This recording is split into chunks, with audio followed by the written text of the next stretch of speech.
Okay, so let's check out this headline from Agence France Presse called Help Turkey hashtag under investigation for spreading fear about wildfires. So if you remember, there were these major wildfires that occurred, I believe, throughout the first week of August that completely covered social media. And number one, they completely covered Turkey, but also they were all around social media, even American social media, and it was under the hashtag Help Turkey. So I wasn't actually on Twitter at this time. I was just assuming that this was what occurred. But I did see a lot of it on Instagram, which I actually check less than Twitter, generally. But during that week, I just decided to turn off Twitter for whatever reason. And, it was Nina Turner, obviously, who we will get to later in the show. But this sort of Help Turkey hashtag was trending, according to Agence France Presse, which I really don't have anything to go against there. So, basically, the major important thing to know here is that prosecutors in Turkey are now investigating the social media hashtag because the government really did F up the response to the wildfires. So the prosecutors in Turkey are now moving against the hashtag in order to distract from the real issue, which was government mishandling of the fires, because they say that it spread anxiety and fear. So Erdogan has ruled for 18 years in Turkey. He is a right-wing authoritarian, kind of a strong man. Turkish politics has generally been dominated by a battle between secularism and Islamism, and Erdogan definitely supports more of this Islamist category, at least at this time. Now, Turkey has actually secularism enshrined in its constitution, which is a major reason why a lot of these Islamists tend to lose, but Erdogan has sort of straddled the line between Islamism and secularism.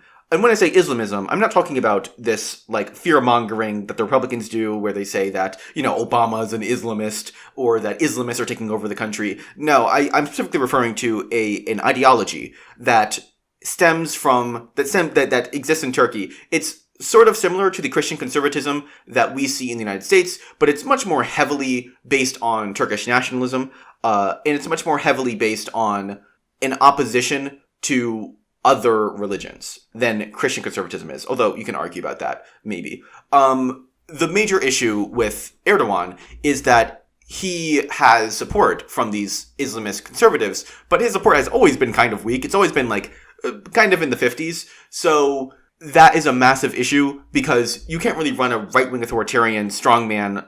I'm not going to call it a dictatorship because it isn't a dictatorship by any stretch of the imagination. But this authoritarian democracy, you can't really run that without support from the populace. And we've seen that multiple times. We've seen that in the US. We've seen that, or we're going to see that in Brazil. It's different from Putin's Russia, where Putin does have, for all of his faults, he does have majority support in his country. So in Turkey, the issue is that Erdogan has a sort of weak leadership, and when you have a weak leadership, you need to strengthen that leadership.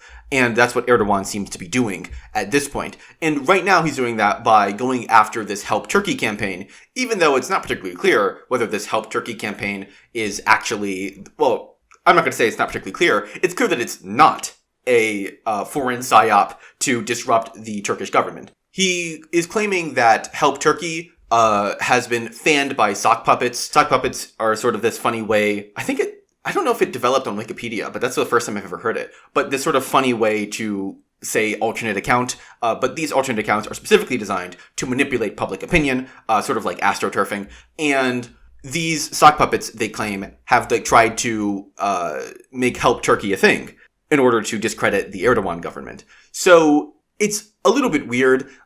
Turkey does not have this strong free speech like the United States does, and a lot of Americans take that free speech for granted, frankly. But Turkey does not have that. So where there is resistance, Turkey is using, or rather the Erdogan government, is using the power of Turkish institutions to clamp down on dissent.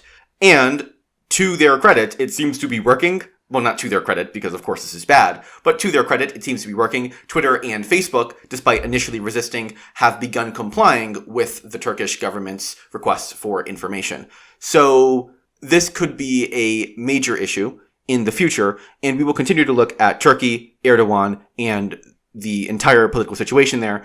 If you want to see more, definitely subscribe to In Progress with Raymond Perez on YouTube, or go to linktr.com/Raymond Perez if you'd like to listen to the whole podcast all at once rather than these divided videos. And if you're listening to the podcast, well, good on you, I guess. So while we're on the topic of Twitter, let's discuss Nina Turner.